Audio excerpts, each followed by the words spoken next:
Assalamualaikum warahmatullahi wabarakatuh.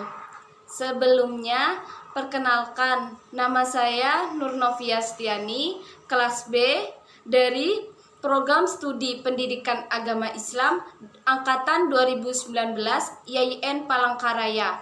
Yang terhormat kepada Ibu Yuliani Khalifah, MPD, selaku dosen pengampu. Baik, di video kali ini saya ingin menyampaikan beberapa hadis untuk memenuhi tugas ulangan tengah semester. Adapun hadis yang pertama ialah rasa malu sebagian dari iman, yaitu tentang materi keimanan.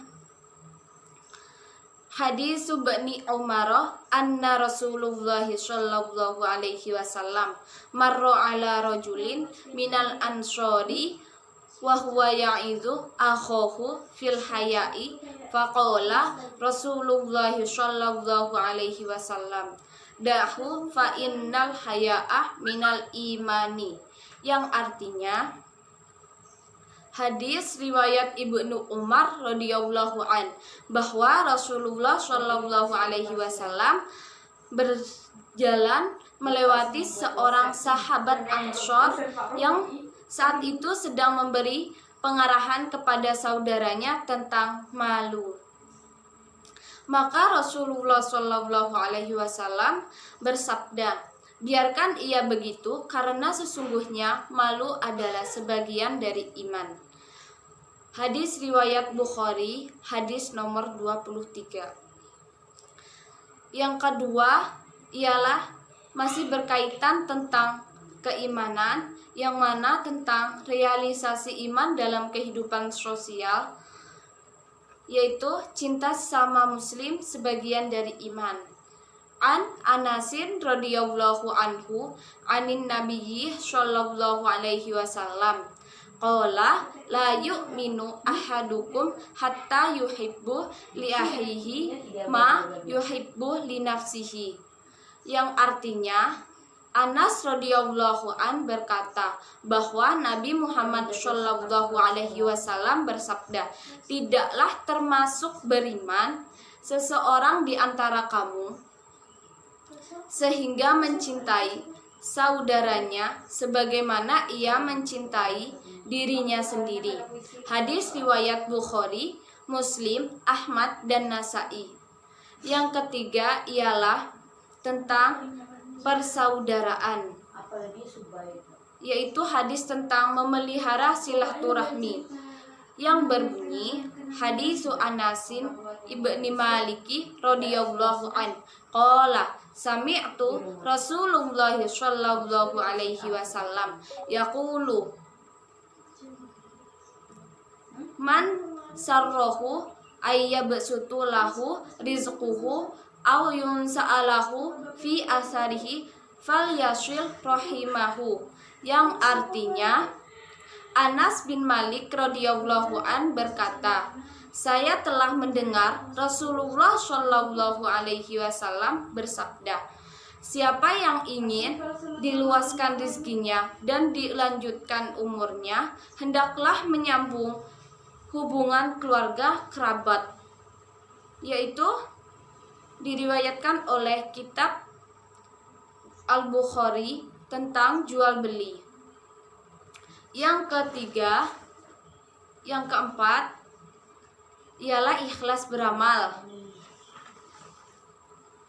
yang saya ambil tentang niat motivasi beramal, yang berbunyi an Amiril Mukminina Abi Hafsin Umar bin Khattabi bin Nufaili bin Abdil Uzza bin Riyahi bin Abdillah bin Qurtib bin Rozaji bin Adi bin Ka'bi bin Lu'ayy bin Ghalibil Quraisiyil Adawiyyi radhiyallahu an qala sami'tu Rasulullah sallallahu alaihi wasallam yaqulu innamal a'malu binniyati wa innama likulli mri'in manawa faman kanat hijratuhu ilallahi wa rasulihi fa hijratuhu lidunya yusibuha awim ro'atun yang kihoha fa hijratuhu ila ma hajara ilaih, yang artinya Amir al-Mu'min Abu Hafiz Umar bin Al-Khattab radhiyallahu an bin Naufal bin Abdul Uzza bin Riyah bin Abdullah bin Quri bin Rajah bin Adli Ka'ab bin Lu'ay bin Gauli, keturunan Quraisy Al-Adawi. Dia berkata bahwa dia mendengar Rasulullah Shallallahu Alaihi Wasallam telah bersabda, sesungguhnya sah atau tidaknya suatu amal bergantung pada niatnya, dan yang dianggap bagi amal tiap orang apa yang ia niatkan. Maka barang siapa berhijrah mengungsi dari daerah kafir ke daerah Islam semata-mata karena taat kepada Allah dan Rasulullah, maka hijrah itu diterima oleh Allah dan Rasulullah. Dan barang siapa yang hijrah karena keuntungan dunia yang dikejarnya atau karena perempuan yang akan dikawininya, maka hijrahnya berhenti pada apa yang ia niat dan hijrah kepadanya. Hadis riwayat Bukhari dan Muslim. Penjelasan secara singkatnya, Rasulullah mengeluarkan hadis di atas ansab al-wurud ialah untuk menjawab pertanyaan dari salah seorang sahabat berkenaan dengan peristiwa hijrahnya Rasulullah Shallallahu Alaihi Wasallam dari Mekah ke Madinah, yang diikuti oleh sebagian sahabat. Dalam hijrah itu salah seorang laki-laki yang turut juga hijrah, akan tetapi niatnya bukan untuk kepentingan perjuangan Islam, melainkan hendak menikahi seorang wanita yang bernama Ummu Qais. Wanita itu rupanya sedang bertekad untuk turut hijrah, sedangkan laki-laki tersebut pada mulanya memilih tinggal di Mekah. Ummu Qais hanya bersedia dikawini di tempat tujuan hijrahnya Rasulullah Shallallahu Alaihi Wasallam, yakni di kota Madinah, sehingga laki-laki itu pun ikut hijrah ke Madinah. Jadi segala sesuatu itu tergantung pada niatnya kita, ingin meniatkannya itu seperti apa. Baik, hadis yang ke-5 ialah tentang tingkah laku terpuji. Yang saya ambil ialah tentang pentingnya kejujuran.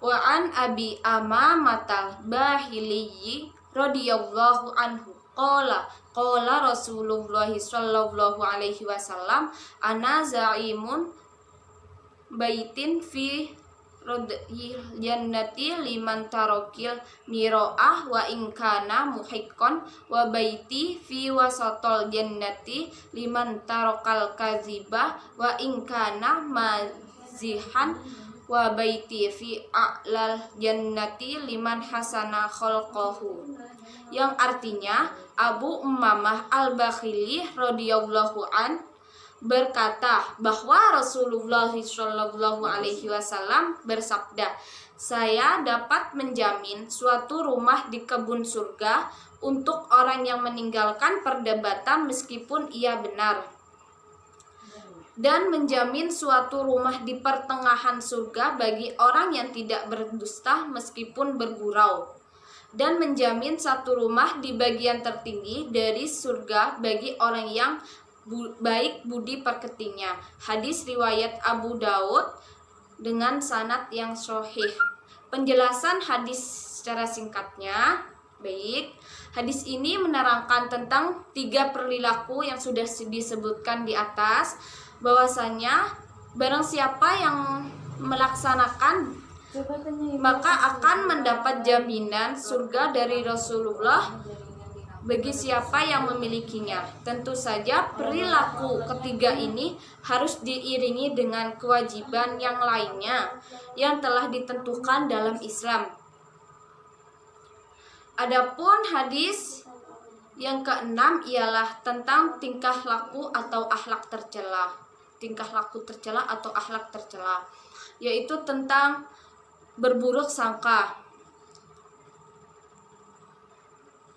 Adapun penjelasan singkatnya ialah menjelaskan bahwa sebagai seorang muslim hendaknya selalu bersikap hati-hati dalam berburuk sangka, apalagi berburuk sangka tentang akidah yang harus diyakini adalah haram hukumnya. Dan berburuk sangka adalah sedusta-dustanya ucapan, apalagi kalau berburuk sangka tentang hal akidah tersebut. Dan berburuk sangka itu sangat tidak diperbolehkan. Adapun materi yang ketujuh ialah larangan memonopoli dan menimbun harta. Yang saya ambil ialah tentang larangan menimbun barang pokok. An Ma'mari bani Abdillahi an Rasulullah sallallahu alaihi wasallam layah takiru illa khoto'a, yang artinya dari Ma'mar bin Abdullah, Rasulullah Shallallahu Alaihi Wasallam bersabda, tidaklah seseorang menimbun makanan pokok melainkan ia berdosa.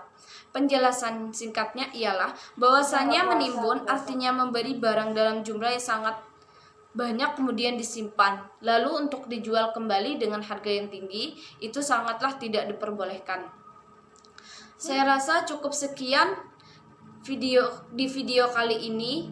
Saya mohon maaf atas sebesar-besarnya apabila terdapat kesalahan baik dalam pengucapan maupun hal yang lainnya. Cukup sekian yang dapat saya sampaikan.